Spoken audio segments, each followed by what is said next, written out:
동쪽 태양에게 예배하더라. 이상한 거 없습니까?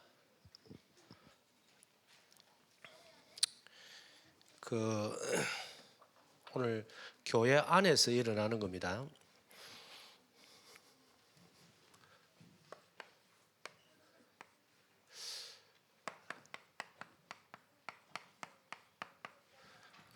예배하는데 어떻게 예배하고 있냐 하니까 등을 지고 예배를 하지요. 그리고는 동쪽을 향하여서 태양에게 예배를 하더라 그랬습니다. 결국은 이거 지금 교회 안에서 일어나는 일입니다. 성도들이 시험 든다고 해서 교회를 다 떠나는 거 아니잖아요. 시험 들어가지고 교회 생활 하잖아요. 그래서 어떤 면에서 우리가 하나님의 역사에 있어서 가장 걸림돌이 내가 될 수 있습니다. 교회 목회 방향에 있어서 가장 걸림돌이 내가 될 수 있습니다. 오늘 이걸 다르게 적용해 보면 과연 나는 교회의 방향과 목사님의 목회 방향 속에 있는가 생각해 봐야 됩니다.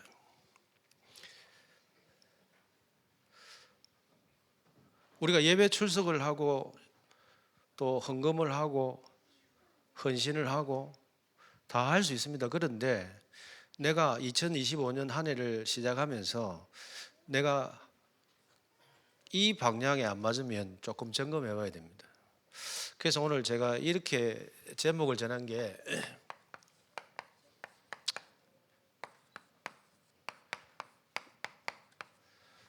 좀 질문해 보시라고요.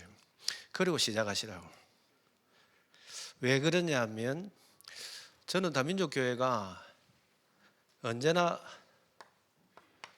이 방향이거든요.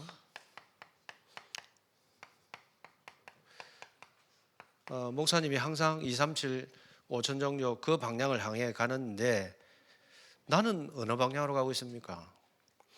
계시록 1장 1절에 보면 반드시 속히 일어날 일들을 그 종들에게 보이시려고 그의 천사를 그 종 요한에게 보내어 알게 하신 것이라 이래놨어요. 반드시 일어나야 될 일, 반드시 될 일을 이야기했고, 그러면서 4장 1절에도 이 일 후에 마땅히 일어나야 될, 계시록 4장 1절에도 이야기했습니다.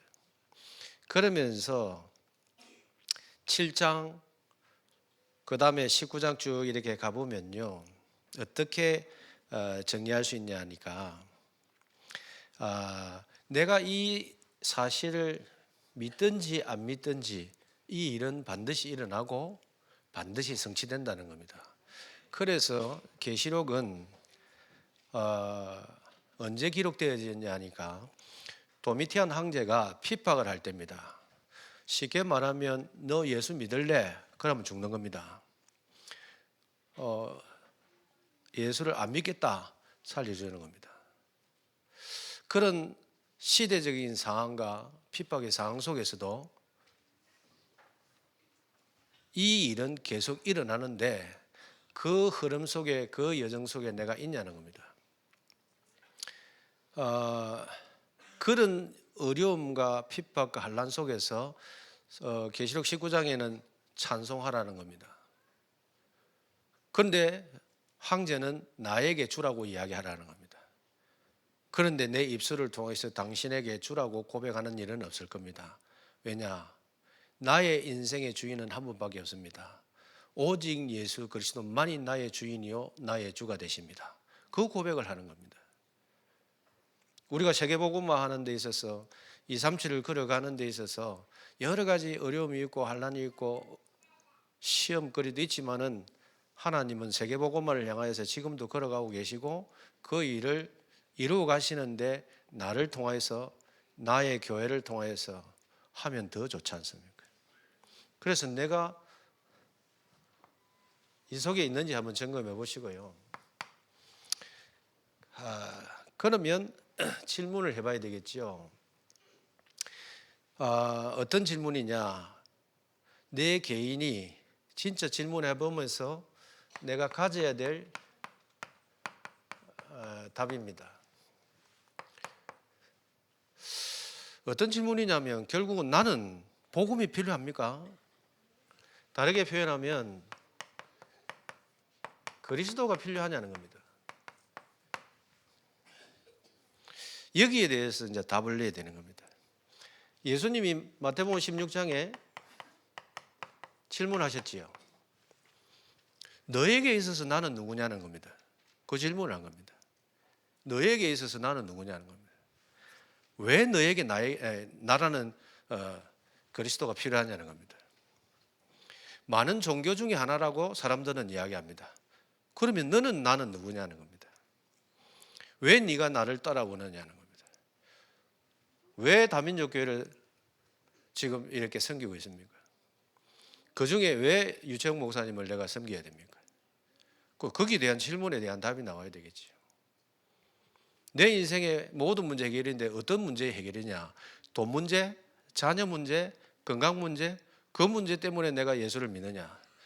그걸 뛰어넘어서 내가 왜 그리스도가 정말로 필요하냐? 그 신앙에 대한 동기에 대한 분명한 답이 나와야 되겠지요. 그래서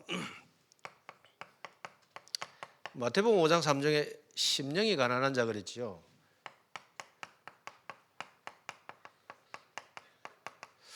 거기에 헬라어로는 부토코스인데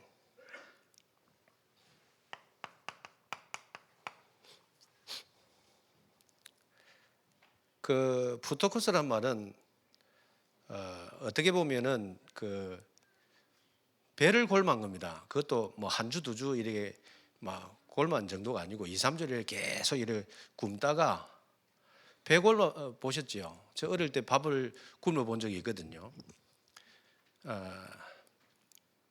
배가 고프면 일단 눈에 보이는 거 없습니다. 그리고 체면 없습니다. 그리고 내가 지위가 있다, 어떤 사람이다, 그거 필요 없습니다. 배고파 봐요. 체면이고 뭐고 자존심이고 아무것도 없습니다. 그때 갈구하는 그 심령, 이제 그런 단어거든요. 나에게 그런 영적인 갈구함이 있느냐는 겁니다. 누가복음 18장에도 이야기합니다. 다윗의 자손 예수여 나를 불쌍히 여기십시오 그랬죠. 그 소리를 질렀더니 옆에 사람이 이야기하는 게 조용히 하라는 겁니다. 시끄럽다라는 겁니다. 그럼에도 불구하고 그는 더욱 크게 소리를 질렀다는 겁니다. 왜냐? 나는 예수 그리스도 아니면은 이 문제 해결이 안 돼. 살 길이 없어요.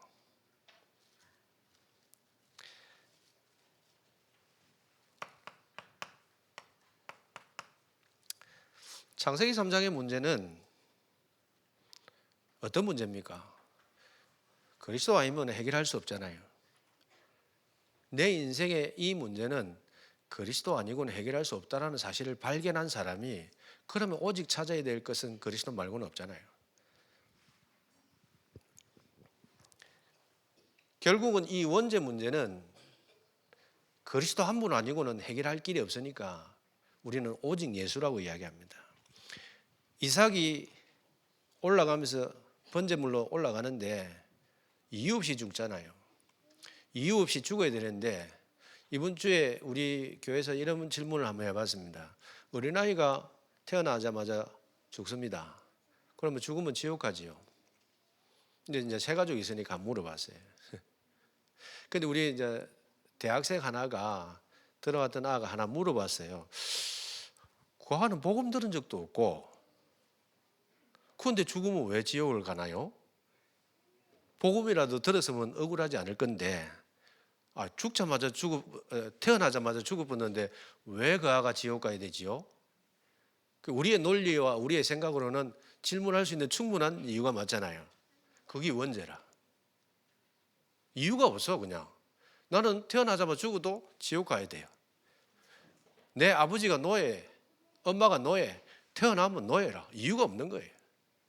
그러면 내 인생의 유일한 답은 하나밖에 없어요.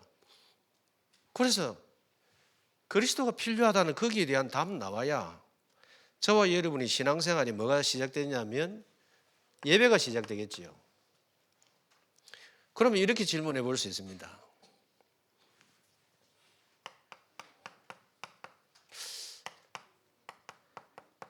주일 강단이 필요해요? 왜 필요해요?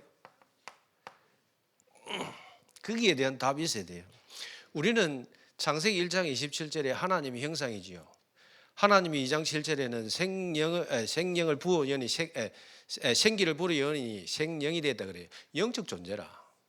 우리가 하나님의 형상으로 그 영적 존재로 살고 있을 때에만 에덴의 축복이 내 것이라.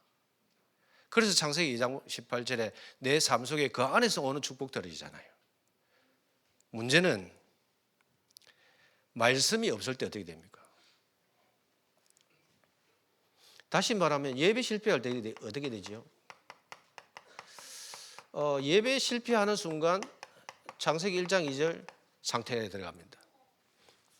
우리가 창세기 딱 펴면 혼돈공허 흑암이잖아요. 그 혼돈 흑암 가운이 그 가운데 질서가 잡히고 채워지고 그리고 빛이 임할 때가 언제입니까? 말씀이 들어올 때거든요. 그럼 반대로 우리가 예배를 실패한다는 말은 나도 모르는 사이에 내 인생 속에 혼돈공허 흑암이 들어온다는 말이잖아요. 그래서 예배는 실패하면 안 돼요. 그때 오는 게 뭐냐면 아모스 8장 11절 사람들이 방황합니다. 왜 방황합니까? 양식이 없는 기갈이 아니고 말씀을 듣지 못한 기갈이다 그래요. 말씀을 듣지 못한 배고픔이고 말씀을 듣지 못한 목마름이라는 겁니다. 그럼 저와 여러분이 예배가 안 돼도 살만하다라는 것은 일단 여기서부터 뭐가 답이 안 난 거예요. 그렇잖아요. 저 인생 속에 예수님이 그리스도라고 그 고백되어지고 발견되어지는 순간 제일 먼저 회복되어지는 것은 이거였어요. 내 인생이 지금까지. 그렇다고 할 때에 교회는 얼마나 중요하냐는 거죠. 교회를 아무 곳이나 가야 되냐? 그렇지 않습니다.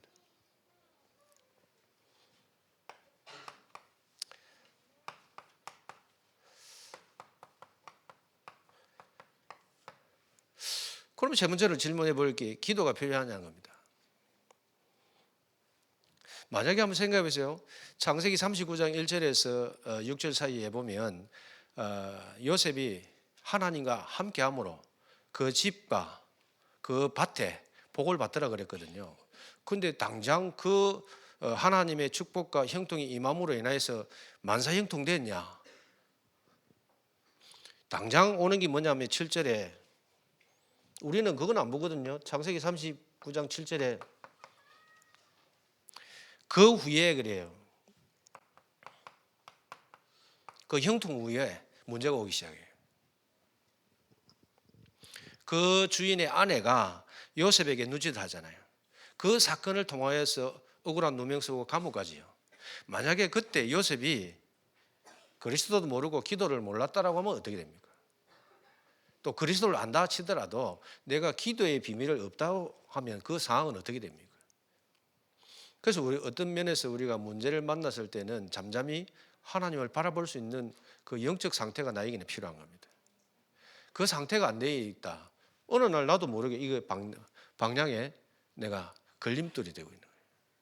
왜 사람들은 세계복음화 이야기하면서 나는 거기 없을까요?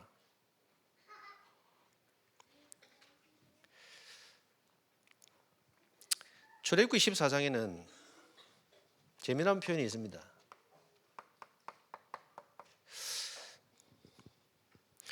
바로가 가까이 올 때 그랬어요. 이스라엘 백성들이 출애굽을 해가지고 홍해를 건너기 전이지요.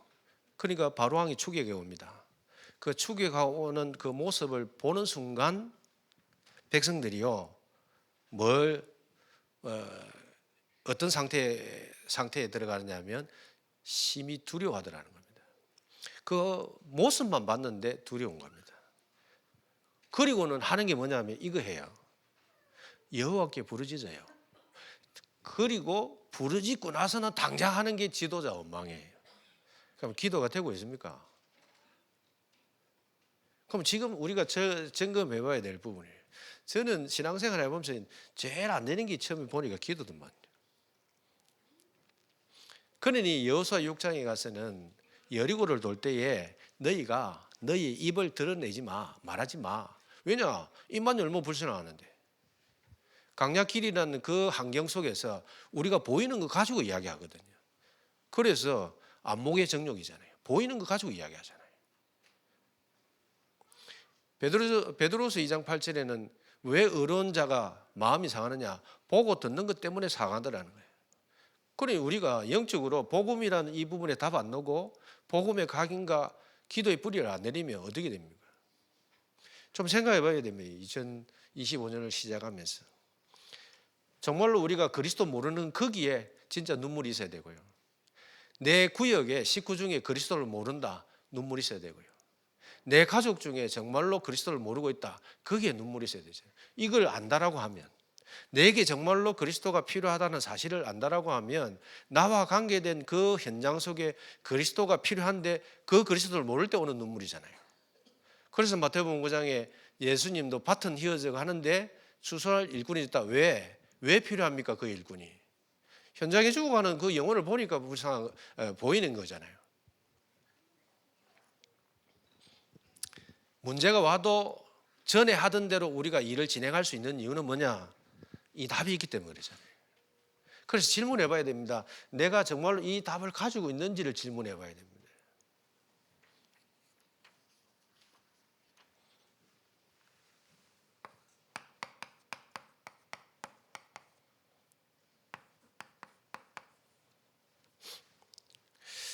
내가 그러면 뭘 찾아야 되느냐 예정입니다. 그게 이제 시작이지요. 말씀의 은혜입니다. 다르게 표현해 보면 저는 이건 것 같습니다. 강단에 그 하나님의 말씀이 내게 은혜가 됩니까? 이게 담겨야 돼요. 출애굽기 34장에 보면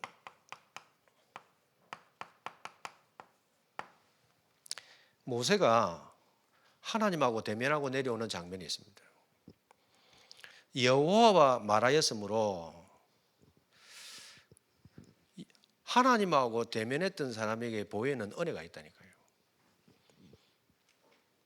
얼굴에 강체가 나더라 그러지. 일단 우리가 은혜 받으면요, 이게 달라. 이게 바뀐다니까. 이게 간상이 일단 바뀌어요. 그래서 로마서 10장 17절에 믿음은 들음에서 나고 그랬지요. 하나님의 말씀이, 강단의 말씀이 내게 들린다는 것은 은혜입니다. 이상하게 목사님이 좋아지는 이유는 뭐냐 하면 목사님이 좋아서 좋은 게 아니고 목사님 입에서 나오는 그 말씀의 은혜를 받는다는 증거로 목사님이 좋은 거예요. 그렇지 않나요? 요한복음 1장 9절에 빛이 왔잖아요. 자기 땅에 왔어. 자기 백성이 왔는데 영접하지 않는 겁니다. 하나님의 은혜의 말씀이 나에게 떨어지고 있는데 그걸 내가 영접하지 않는 겁니다. 분명히 하나님은 말씀으로 이 땅에 오셨잖아요. 그러면 그 비밀을 알고 요한복음 1장 12절에 영접해야 되잖아요. 이 하나님의 말씀이 나에게 영접되어야 되잖아요. 매주일 강단을 통해서 선포되어지는 그 말씀이 영접되어야 된다. 그렇잖아요. 그럼 나는 어떻게 하고 있습니까? 그래야 그 영접되어지는 증거로 방주 안에 들어오는 거 아닙니까? 그게 예배지요.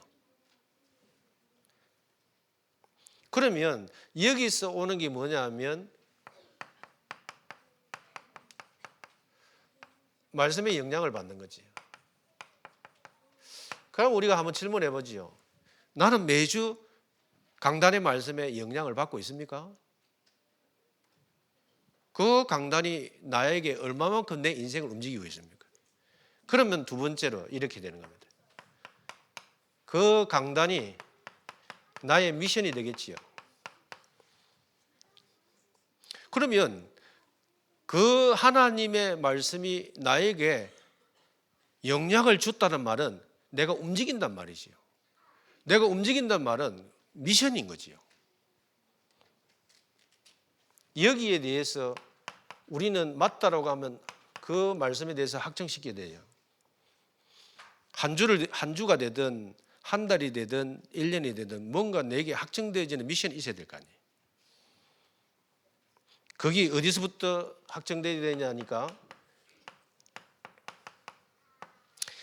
출애굽기 34장 31절에 보면 아론과 회중의 모든 어른 중직자부터 확정시켜야 돼요. 그리고는 32절에 보면 성도들에게 내려갑니다. 백성들에게 내려갑니다.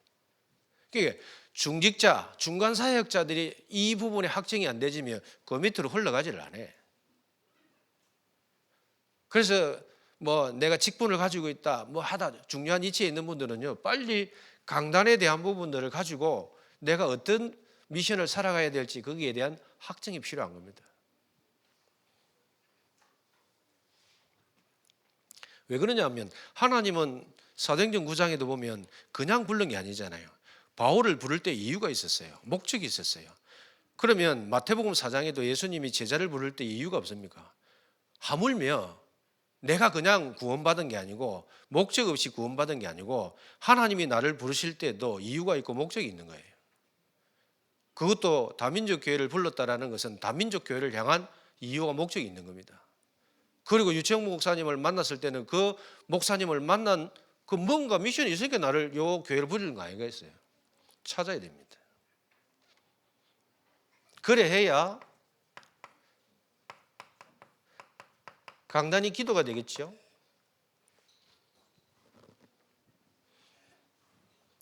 그러면서 내 인생을 자꾸 확인해야 됩니다.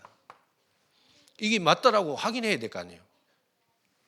확인이 안 되는데 어떻게 거기에 대해서 생을 겁니까? 내가 걸어가고 있는 이 지역이 맞다라는 확인이 돼야 생을 걸고 헌신할 거 아닙니까? 내가 들여지는 물질과 모든 것들이 맞다라는 증거가 있어야 내가 거기에 대한 목을 내놓는 거 아닙니까?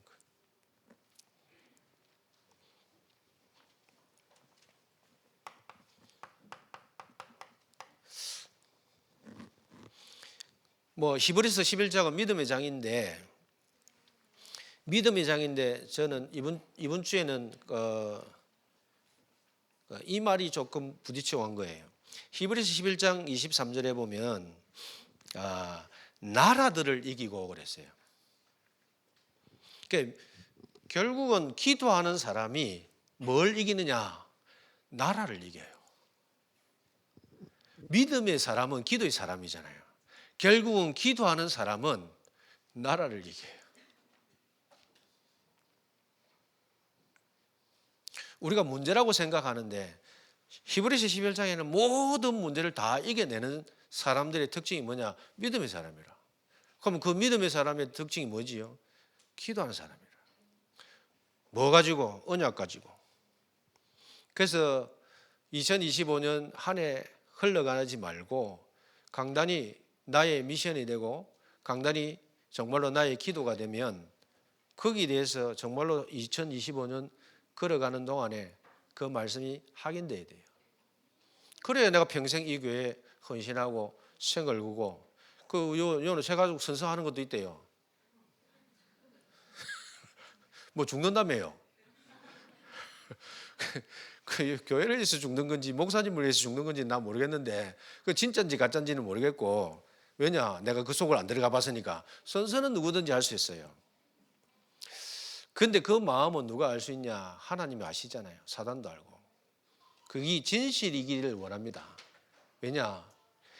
평생에 하나님은 내가 믿든지 안 믿든지 하나님은 이 일을 지금도 이뤄가고 계시는데 나는 그러면 이 흐름과 이 방향 속에 얼마만큼 들어와 있냐는 겁니다. 그러면 내가 그러면 지도자를 잘못 만났어요? 지도자 탓합니까? 그런 탓을 하면 곤란해요. 이유는 뭐냐면 사울 왕 옆에 누가 있었습니까? 사무엘이 있었죠. 그런데 어떻게 됐어요? 사무엘이 있어도 사울 왕은 하나님 떠났어요. 대단한 인물 아닙니까? 그죠?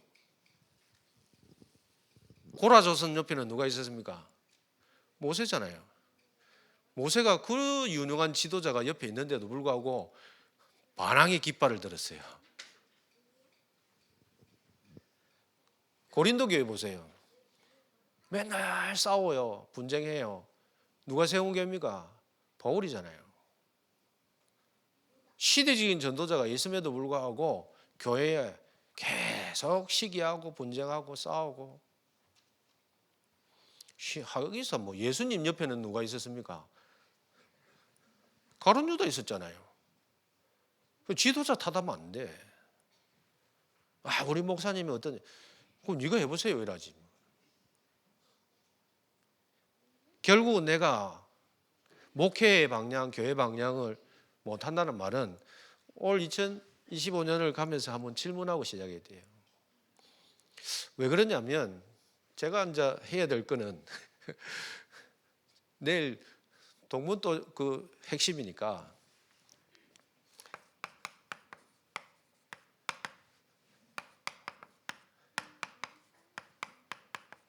전도, 선교 우리 너무 많이 듣지 않습니까?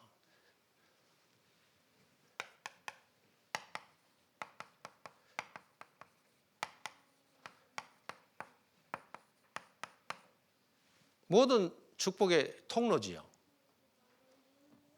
그 아는 거지 여기까지 내려온 건 알지요. 왜냐? 생을 안 걸잖아요. 그래서 조금 보고를 하자면 유치 목사님이 이제 우리 동문 소상위원장이시니까요.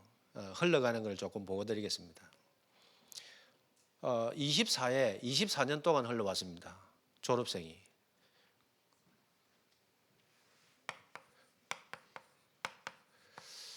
그 알테스 동문 졸업생이 지금 몇 명이냐니까 졸업생들이 약 2,480명입니다.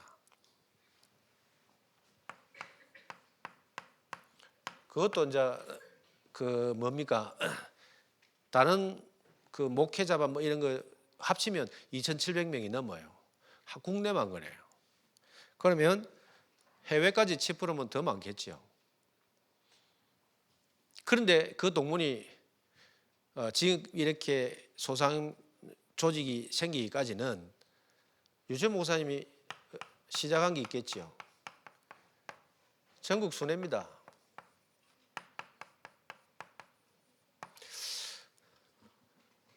전국 순회 했는데 그러면서 뭘 세웠냐면 전도학교입니다. 이게 세운 거지.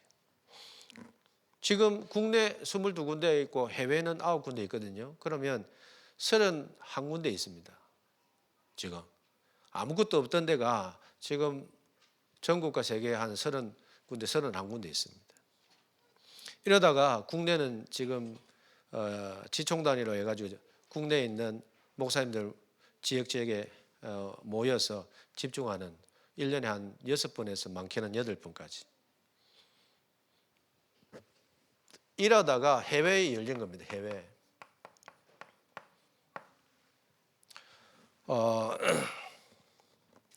해외에 있는 흩어진 동문들을 모으기 시작한 겁니다. 그 유천 목사님이 계속 이야기하는 게 지난번 홍콩 진배 갔을 때 유광수 목사님이 지시한 내용을 가지고 우리 동문들에게 이야기하면서 이제 시작됐는데요. 이게 처음에는 일본으로 가는 겁니다. 근데 일본을 이렇게 지금 올 2월 달에 다음 달이죠. 다음 달에 5회로 집중을 합니다. 5번째입니다. 1년에 2번을 합니다. 그러니까 2023년도에 2024년도에 2번씩 해가 올해는 이제 5번째입니다.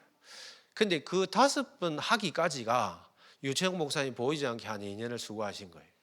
근데 그거를 이제 동문 전체 목사님들도 수고하시지만은 혼자서 많이 수고하신 게 있습니다. 왜냐하면 그거 열기 위해서 우리 다민족 교회 장로님들이나 이런 분들이 수고를 또 많이 하신 게 그 뭐 소통하려고 목사님들을 초청하셔서 강의도 시키고 막 그래 한 겁니다. 사실은 그게 한 2년 걸린 것 같아요. 알게 모르게. 근데 저도 좀 답답한 게 있습니다. 이거 방송 안 나가죠? 나오면 내가 할 말이 없어. 더 심하게 하고 싶은 말이 많은데 하여튼 염체라는 게 없어.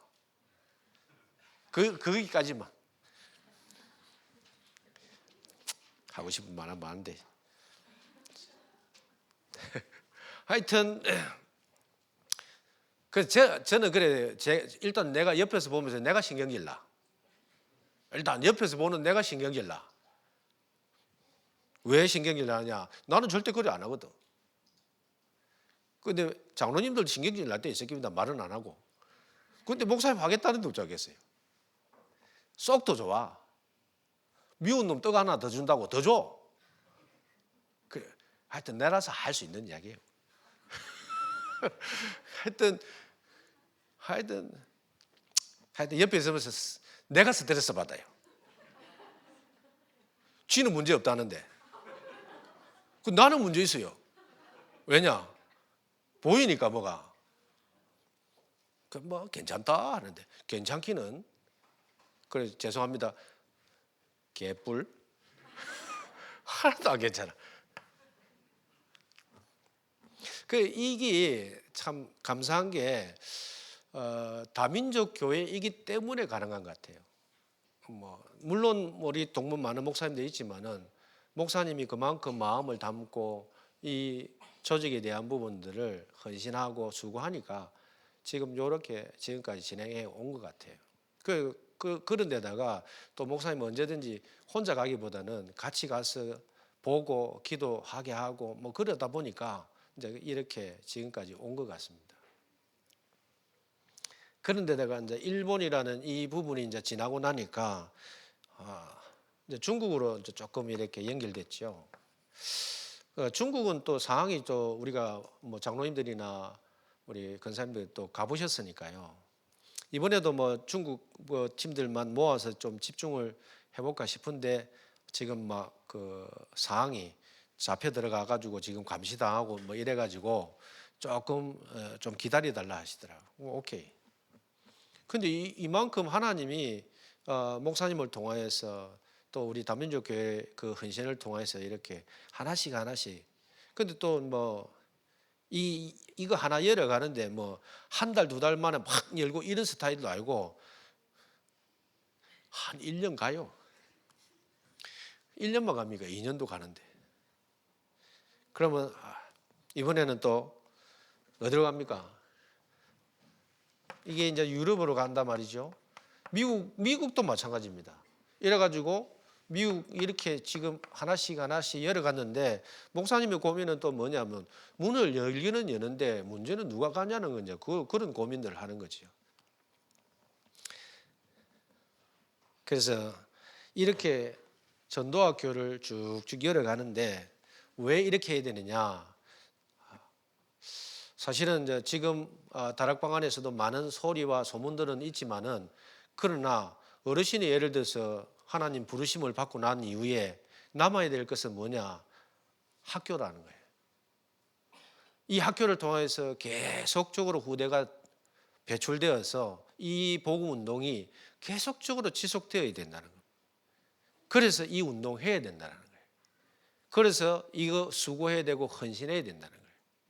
그래서 우리 장로님들이나 우리 귀한 분들이요 아시고 목사님을 위해서도 기도하시고 조금 헌신을 부탁드립니다.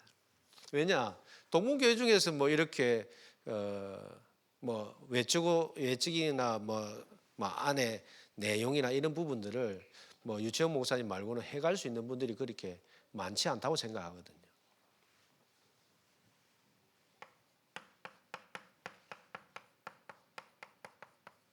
그래서 이 다민족 교회가 중요한 겁니다. 교회의 이 헌신이 중요한 거죠. 그래서 지난번에 우리 유채영 목사님도 저하고 말씀 나눌 때 동문만 집중을 좀 하고 싶다 그렇게 말씀하셨어요. 목사님도 이제 할배 됐잖아요. 그러면 이제 그 말은 하나님 부르러 갈 날이 얼마 안 남았다 이 말이거든.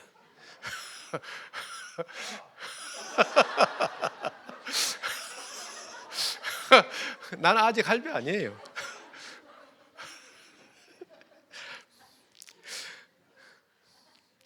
그래서 하여튼 시간과 물질을 많이 주시기 바랍니다. 이 교회만 할 수 있는 겁니다. 그 유채영 목사님만 할 수 있기 때문에. 그래서 저는 유채영 목사님이 같이 움직이면서 저도 뭐 머리 쓰는 거 별로 좋아하지 않지만은 한 번도 그렇게 막 이렇게 돌리거나 이런 적이 없거든요. 뭐 그래서 지금까지 온 것 같습니다. 그래서 그런 데다가 또 목사님 닮아가지고 우리 장로님들도 그런 것 같고요. 전혀 그런 부분들이 없으니까요.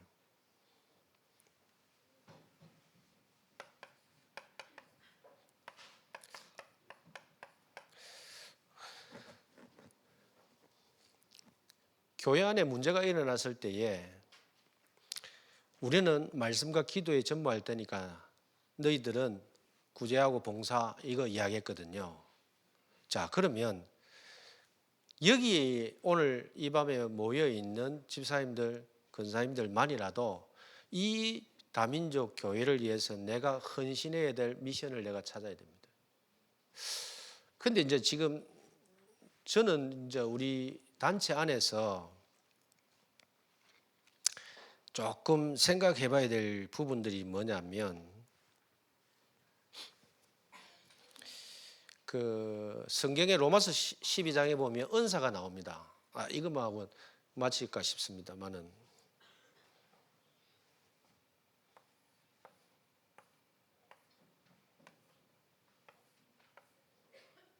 뭐 그림입니까 지금?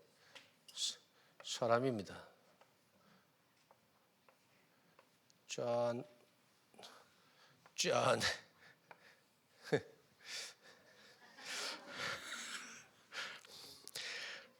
은사 뭐뭐 있습니까? 로마서 12장 6절에 가보면 7가지 은사 나옵니다. 아까 차 안에서 내가 이거 그림 그렸어요. 예언. 그 다음에 뭐가 있어요? 찾아봐요. 로마서 12장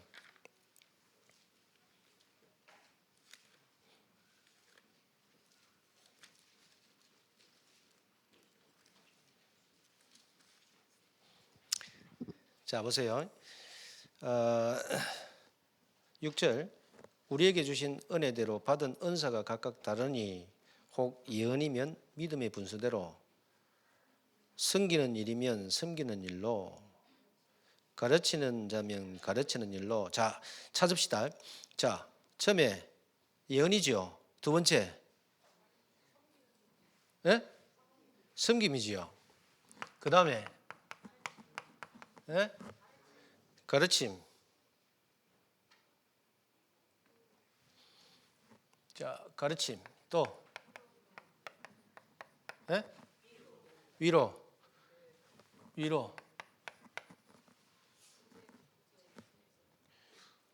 구제. 이 섬김은 밑으로 가야 되겠다. 섬김 다리가 움직여야 되니까 위로 구제 손 가지고 하죠. 구제 또 다스림 또 뭐 있습니까? 긍휼 하나 둘 셋 넷 다섯 여섯 일곱 개죠.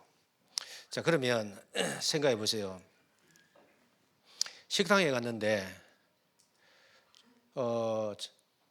비싼 게 뭐지요? 탕수육? 탕수육을 10그릇 시켰어요. 탕수육을 시켰는데 그 배달하는 여자애가 오다가 다 쏟아버렸어요. 탕수육 한 그릇 얼마 합니까? 한 2, 3만 원 하지요. 3만 원이라 하고 그럼 10그릇이면 30만 원이죠. 그러면 예언하는 사람은 그때 뭐라 하겠어요? 예언했으니까 내가 그럴 줄 알았다 그러면서 그러겠지.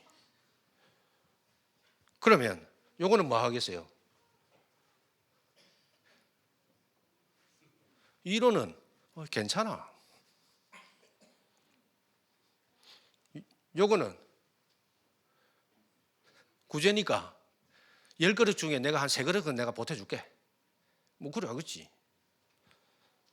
그 다음에 다스리는 거는 그 상황을 빨리 정리하겠죠. 다스려가지고. 그리고 섬김은 엎어진 거 다 주도 않고 지도 같이 하겠지. 맞죠?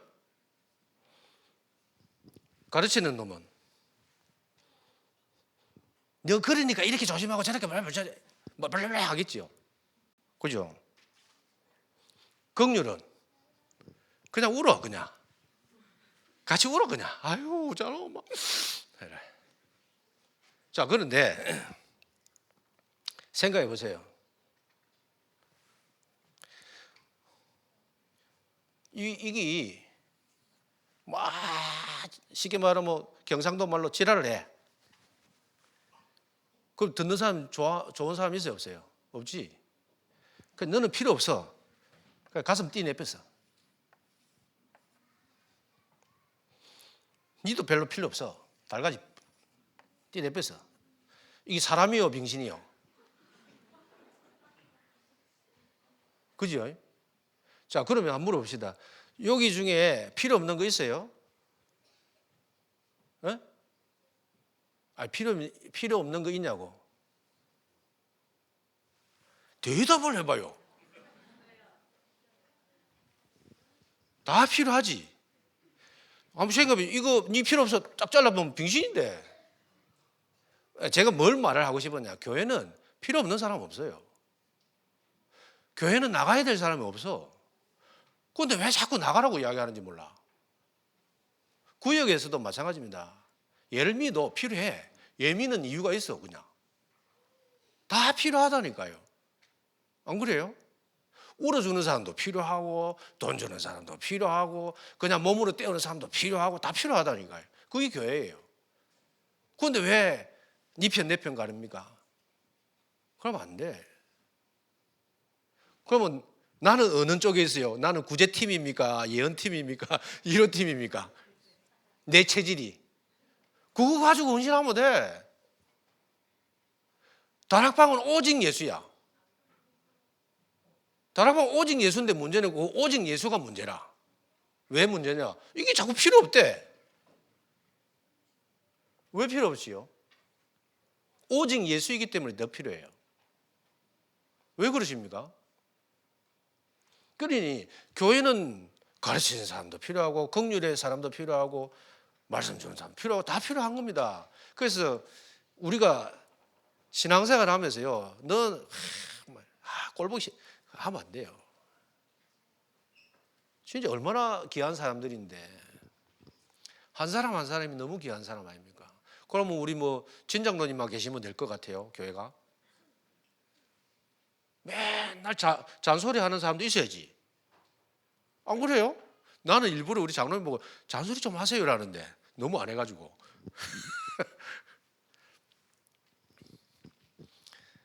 교회는 이런 사람도 와야 되고 저런 사람도 와야 되고 다 오는데 그건 유채 목사님 늘 그리 안 하던가요? 한 사람 한 사람이 너무 귀한 거예요. 한 사람 한 사람.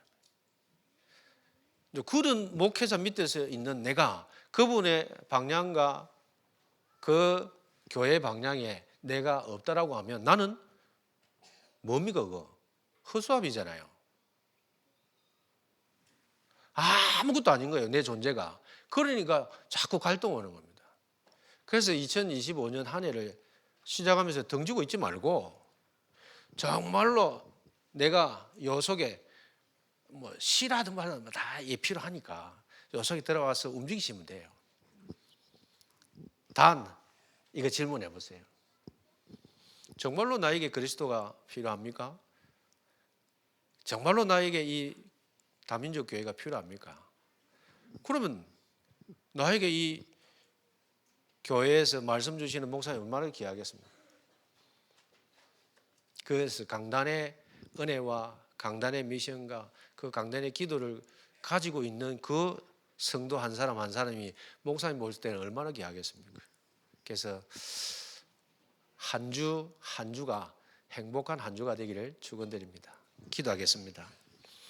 하나님께 감사를 드립니다.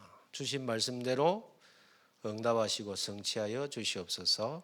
살아계신 주 예수님 이름으로 감사하며 기도합니다.